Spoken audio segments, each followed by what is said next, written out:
Hey everybody, it's Chocolate Milk here, back with Harvest Moon Animal Parade on the 12th day of beautiful spring. Today we're going to do some investigation into the Yellow Bell, and I'm going to start by going to Marimba Farm because that's where we need to go next. If you don't recall, in the last video we had gotten the Yellow Bell powered up by getting all the sunlight shone on it, or moonlight shone on it, and now we're trying to find out where the Yellow Bell frame is. So I'm going to go in here. And as soon as we come in here, we see Ruth. So she's not very happy because her husband's being lazy as hell. Ruth, I wonder if she knows about the bell frame. Sheesh, what does that useless husband of mine think he's doing? He's doing nothing. So her husband is being depressed and lazy rather than trying to get his mind off it by working. Oh, but you could help me. Can you grow me some... ... good lettuce, good tomato, good pumpkin, or good buckwheat. I just need you to grow me 10 of whichever one of those is in season. They need to be good or better, so perfect or shining crops will also work. I think she's overworked. Let's help her out. Maybe she'll help us if we help her first. So at first I didn't read that text dialogue and I thought you had to grow all 4 of those things, but you only have to grow 10 of one of those things that she gave you. Now Ruth gave you 1 vegetable for every season. So this season lettuce seeds are in, and I think I've planted about 25 lettuce plants on my field just to be double sure. And this is where fertilizer comes into the mix. Fertilizer is going to help you a lot. So in the corner there I have $6,000, but I've actually purchased a bunch of fertilizer and it's at home. So you can either choose to grow the lettuce now, the tomatoes in spring, the pumpkin in fall, or the buckwheat in winter, but you do have to do that to figure out any more on the Yellow Bell, and until you do, you cannot do anything further. So that's totally up to you, but you really should get on that, and you should start early just in case you don't get the good quality or better. In the last episode, we also got the Fugue Forest key from Dale, and we're gonna come in here now and get some more progress in storyline. So now that we have a key, we actually have to hold the key, which is stupid, like equip it and walk up to the door and open it.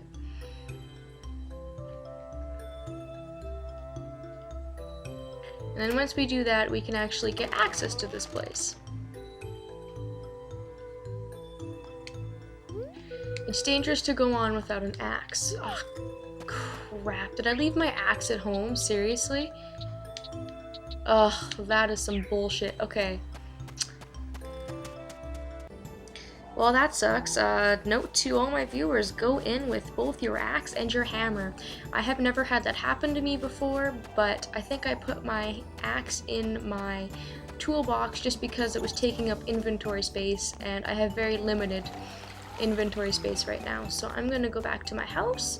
I'm going to grab my axe and my hammer. I have my hammer already, but I will grab both of those tools, and then we will hightail it back over to the Fugue Forest where we should be able to go in. Alright, so I am back, and it looks like it's going to let me in now that I have my axe. What Fugue Forest is it is essentially a huge maze. So you're gonna have to get through here. We have 2 objectives here today. The first is to find Luke, which is the carpenter's son, and to get all the way through the maze, because when we do, we will find some progress on our green bell. I'm gonna go back out for a second and I'll tell you why in a minute, and go back in. The reason I did that is because trees take a ridiculous amount of time to chop down, so I'm just going to ignore them for now. With my axe at its current power, I think it takes about 12 swings for the tree to actually fall down, and then to get the stump, I do believe it takes another 4 swings. so it just eats up way too much stamina. So I'm basically just going to ignore the rocks and the trees in here for now. You come in here for supplies for building your house later on though. And it looks like on the 5th path there for the Fugue Forest we find Luke.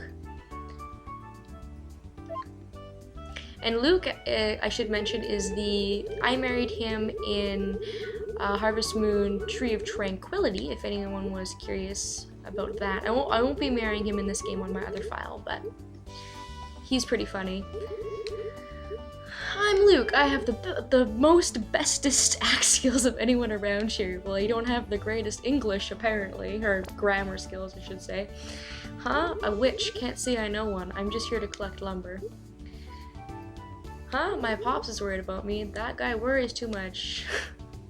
Well, maybe you should go home. Well, I guess I should at least check in with him later. Luke's very energetic, to say in the least.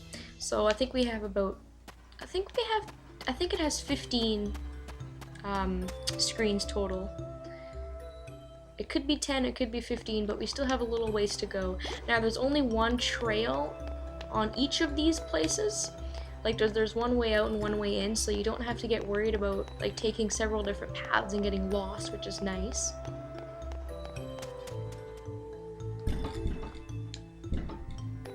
And my neighbors are banging around behind me. I don't think you guys can hear that. I don't think my mic picked up on it, but it is annoying. And there's a rock in my way. That is also annoying. Fortunately, rocks don't take up too much stamina to get rid of. Not as much as trees do, for sure. I gotta upgrade my tools first before I do that. Oh, come on. Please. Thank you. Oh my god, another rock? Okay, that one's smaller. That one only takes 2 or 3 hits. There we go. And all these rocks that I'm hitting are, of course, going to give me more rocks in my, what is it, my farm tab, I think it is? Is it farm?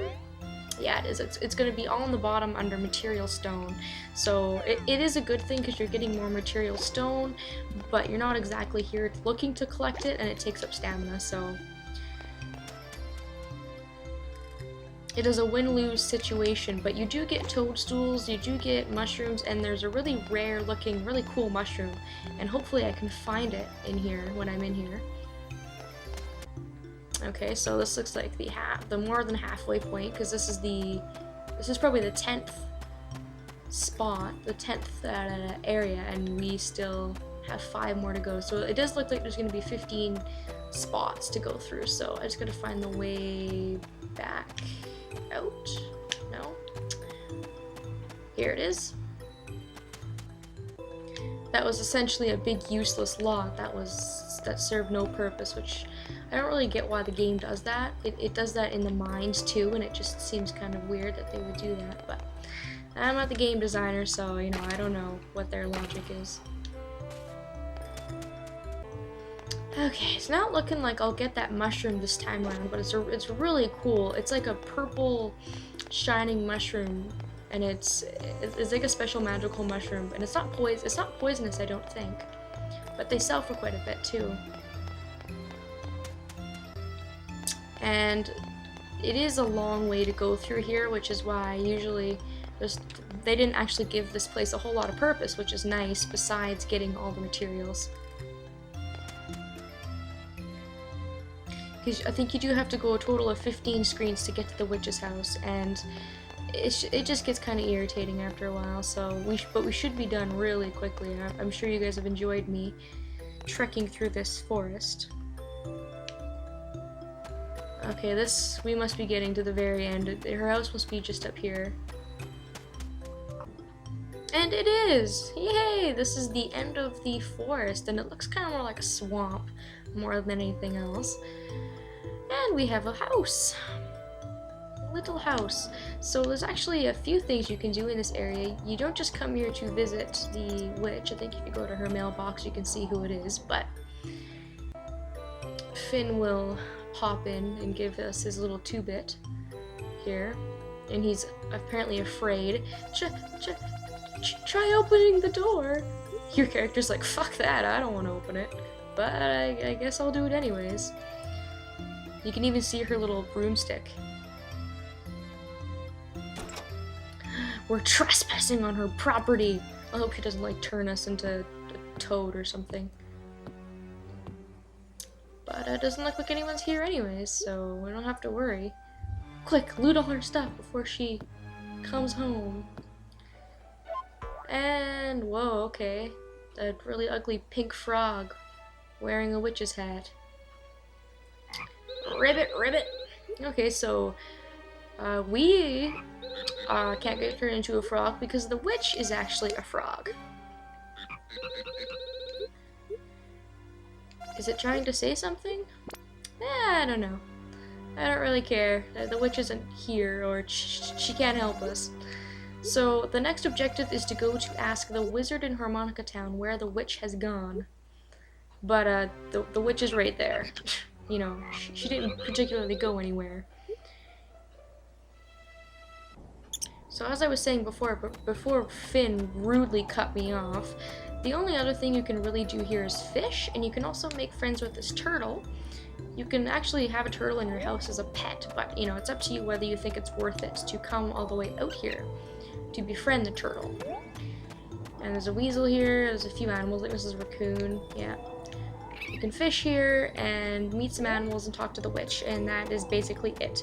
Now, that was just one little step in the quest for the green bell, and the green bell is the stupidest bell to get. There are so many steps. So we're just gonna kind of leave that quest for the time being. I'm gonna leave Fugue Forest. I'm gonna go all the way back to the very beginning. And my cat's talking to me. What do you want, Jesse? Come here. Come here. I'm trying to call my cat, but he's just kind of staring at me blankly. He's ancient. I'm pretty sure I've mentioned my cat a lot because he comes in a lot of my recordings, but my cat's like 100 cat years. He's so old, so things don't really click with him right away. So there's just one last thing I want to do in this video, and I'm just gonna go back to my house, and I will see you guys momentarily.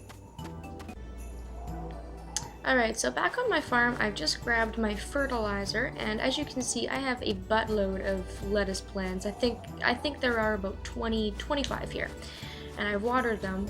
But what you can do with the fertilizer is you go along and you just put the fertilizer on top of your plants, and then you water them. It's gonna kill me to waste a fertilizer, but as you can see, these patches are pretty light, and if I put some fertilizer on it, you'll see that the ground gets darker. The darker the soil, the better the soil quality is, and the better that your crops are going to be. So what I suggest you do for the stuff, for all the stuff you need to grow for Ruth, is you plant or you put fertilizer on all the ones that you possibly can. Remember that you only need to get 10 good or better quality crops for her, but if possible, plant a few extras just in case things don't turn out the way you want them to. So I'm going to do that now, and in the next video we're going to do some more stuff, and maybe some more storyline stuff, who knows, I got to think of something else to do. So thank you guys all so much for watching, and I will be seeing you all later.